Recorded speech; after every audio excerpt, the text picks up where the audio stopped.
Já são muitos os estudos a respeito da primeira carta de Pedro que disponibilizamos para vocês no canal do YouTube. Você tem acesso a todos eles e nesta oportunidade nós estamos continuando o estudo da primeira carta de Pedro, capítulo 1. E nós desta feita vamos novamente continuar caminhando no versículo 3. Sempre com aquele propósito de destrinchar cada uma das coisas que ali estão, tentando explicar o significado daquilo que no texto sagrado consta. Acompanhem aí então a leitura do capítulo 1, versículo 3 da primeira carta de Pedro. Diz assim: Bendito o Pai de nosso Senhor Jesus Cristo, que segundo a sua muita misericórdia, nos regenerou para uma viva esperança, mediante a ressurreição de Jesus Cristo dentre os mortos. Nesta oportunidade, nós gostaríamos de conversar segundo a sua muita misericórdia. Vamos tentar trabalhar e trazer um pouco o sentido bíblico da palavra misericórdia, que é uma palavra hebraica, hesed. A tradução normalmente que se traz é exatamente misericórdia. No entanto, ela tem um sentido próprio, especialmente o seu uso no livro do profeta Oséias, que é o sentido de amor imutável de Deus. Ou seja, o amor de Deus nunca muda, nunca falta, nunca falha. Mas apesar das muitas transgressões do seu povo, esse amor continua inalterável, imutável, de onde o sentido de as misericórdias do Senhor duram para sempre ou são para sempre. Significa, nesse sentido, o Deus que faz, cumpre e nos ajuda a cumprir a aliança. Sempre tem um sentido de relacionamento com a aliança que Deus fez conosco e aquela aliança que Ele espera que nós façamos com Ele também. Assim, hesed, essa palavra hebraica, é a palavra aplicada para dar uma qualificação especial ao Senhor, a Deus.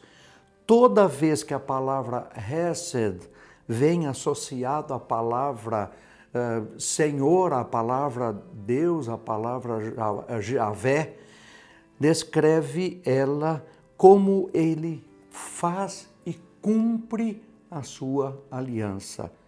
Descreve nesse sentido um caráter de lealdade, de fidelidade e de bondade de Deus.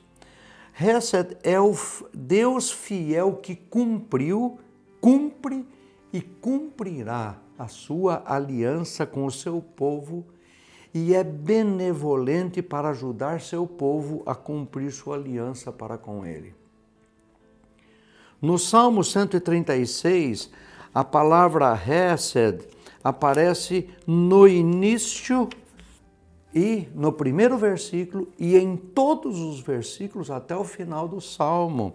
Quando aparece a expressão, vou ler só o versículo 1 que diz assim: Rendei graças ao Senhor, porque Ele é bom, porque a sua misericórdia dura para sempre. Esta expressão, porque a sua misericórdia dura para sempre, ela se repete em todos os versículos do Salmo 136. De maneira bem simples, a palavra hesed é aliança. Aliança de alguém que empenha o seu próprio nome, que empenha o seu próprio caráter ao fazer a aliança. Esse valor moral é o vínculo dos relacionamentos entre as pessoas, com destaque para a relação matrimonial e especialmente entre Deus e seu povo, e vice-versa. Não nos parece possível relacionamentos de qualidade para a vida toda, sem essa disposição no íntimo das pessoas, uma disposição de cumprir uma aliança que está sendo feita.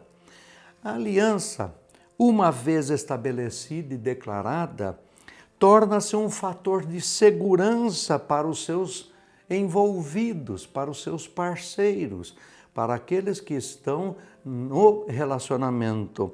O que faz o relacionamento não ser um peso obrigacional, mas, pelo contrário, se torna algo alegre e feliz o desempenho em uma recíproca benevolência. Ainda o Salmo 136, os versículos 2 e 3, dizem assim: rendei graças ao Senhor dos deuses, porque a sua misericórdia dura para sempre. Rendei graças ao Senhor dos senhores, porque a sua misericórdia dura para sempre. A palavra hebraica mais utilizada no Antigo Testamento para significar misericórdia é justamente Hesed. Tem principalmente, então, dois sentidos. Um mais legalista, no sentido de cumprir aquilo que foi acordado ou dar aquilo que lhe é devido, segundo o previamente acordado. Num segundo sentido, mais intuitivo, espiritual, assume o significado de ato gratuito e espontâneo de bondade e de amor, que é essa a natureza do próprio Deus para conosco. Hesed normalmente é traduzido por amor, mas também pode ser traduzido por bondade, por benevolência ou misericórdia. Hesed foi a maneira que o Senhor Deus utilizou para beneficiar a humanidade através de seus servos no Antigo Testamento, ou seja, na lei revelada por Moisés. Hesed é frequentemente associado à aliança. Isso nós encontramos lá em Êxodo, no capítulo 20, versículo 6, que diz assim: e faço misericórdia até 1000 gerações daquele que me amam e guardam os meus mandamentos. Ainda Êxodo, capítulo 34, versículo 6, diz assim: e passando o Senhor por diante dele, clamou: Senhor Deus compassivo, clemente e longânimo, e grande em misericórdia e em fidelidade. A própria aliança, em alguns momentos, é chamada de Hesed. Vejamos o texto de Isaías 54, versículos 7 e 8. Diz assim: por breve momento te deixei, mas com grandes misericórdias torno a acolher-te. Num ímpeto de indignação, escondi de ti a minha face por um momento, mas com misericórdia eterna me compadeço de ti, diz o Senhor, o teu Redentor. Olha que palavra maravilhosa!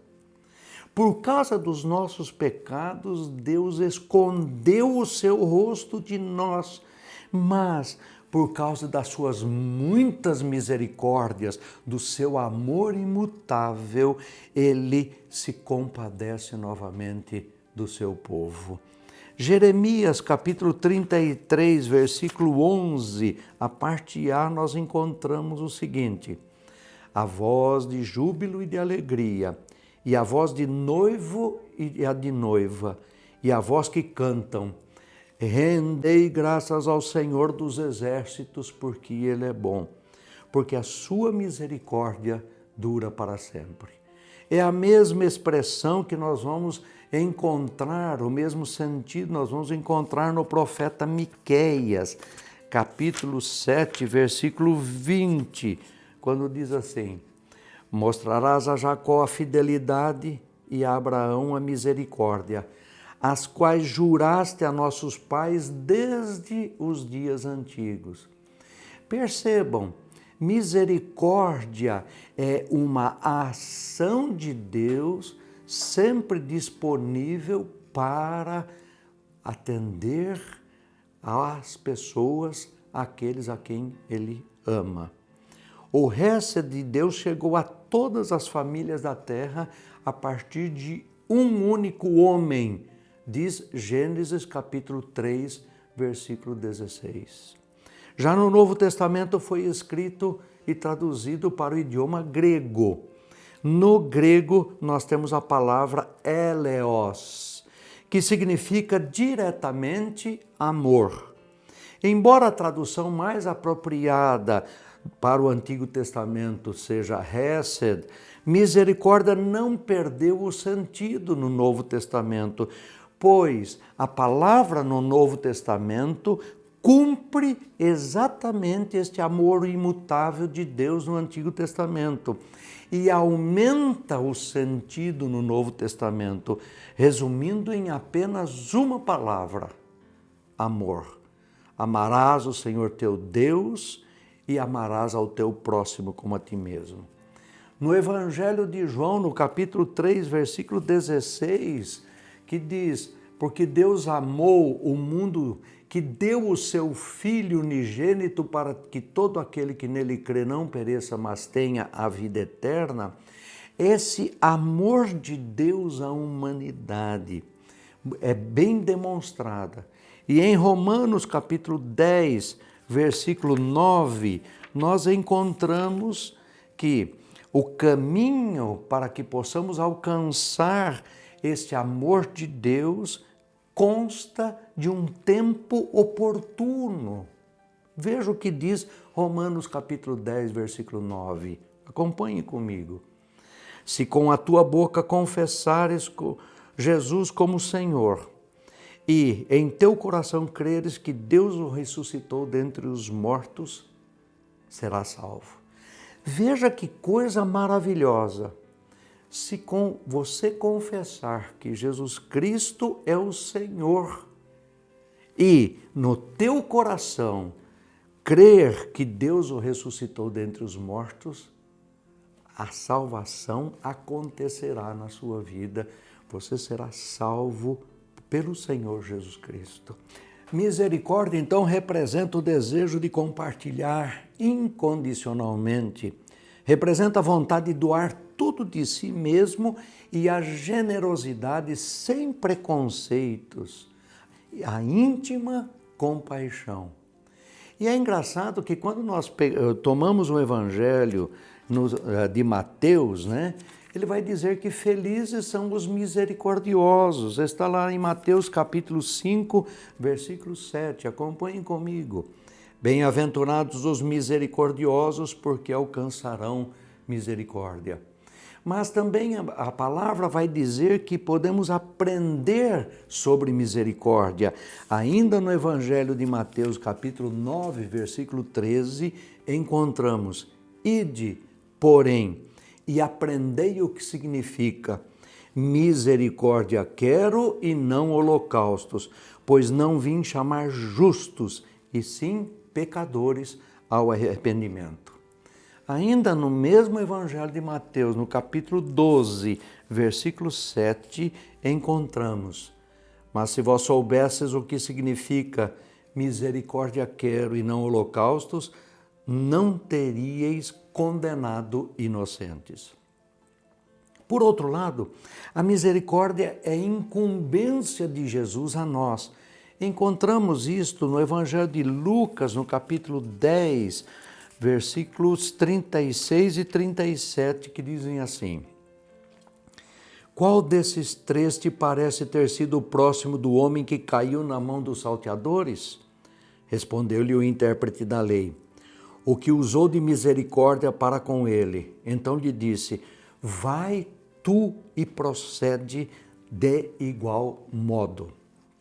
Este é o relato que nós conhecemos como o samaritano que foi assaltado, foi lesionado, jogado no canto, e o samaritano foi quem atendeu, que era quem menos se esperava que fizesse isso. Mas ele usou de misericórdia. O Senhor também nos envia a anunciar a sua misericórdia. Encontramos em Marcos, no capítulo 5, versículos 18 e 19, o seguinte: ao entrar Jesus no barco, suplicava-lhe que o que for endemoninhado que o deixasse entrar com ele. Jesus, porém, não lhe o permitiu, mas ordenou-lhe: vai para a tua casa, para os teus, anuncia-lhes tudo o que o Senhor te fez e como teve compaixão de ti. A outra versão diz como teve misericórdia de ti. Ou seja, é alguma coisa a ser compartilhada dentro do contexto de que ele foi objeto de libertação. A misericórdia é para aqueles que o temem. Nós encontramos isso em Lucas, no capítulo 1, versículo 50.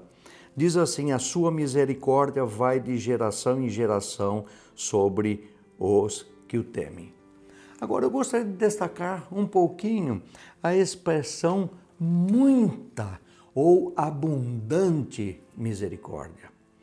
Na margem, no grego, aparece a expressão muito, que é um advérbio de intensidade. A ideia é que houve tão grande misericórdia demonstrada no fato de sermos regenerados. E esse assunto nós vamos trabalhar numa outra oportunidade. Eles não tinham direito a esse favor, e o favor foi ótimo. As pessoas não são geradas para a esperança do céu porque tem alguma reivindicação a apresentar a Deus, ou porque não seria correto que Deus negasse ao homem esse favor, mas porque ele, Deus, tem muita misericórdia para com o ser humano. Uma esperança que implica verdadeira vida espiritual é a consequência do arrependimento para a vida, fé viva, justificação pela fé e um nascimento que vem do alto, vem do Espírito, pelo qual passamos da morte para a vida. Uma esperança que revive o coração e torna a alma viva e vigorosa. E você? Deus está demonstrando sua muita misericórdia. E Deus está dizendo: eu tenho uma aliança que eu quero estabelecer contigo. Esta aliança que eu quero estabelecer contigo é uma aliança onde eu não vou mudar, porque eu sou um Deus fiel. Isto foi o que Deus fez para mim e para você. Este é o convite definitivo que Ele está fazendo a todos os seres humanos. Seja bem-vindo a esse amor imutável de Deus a seu favor.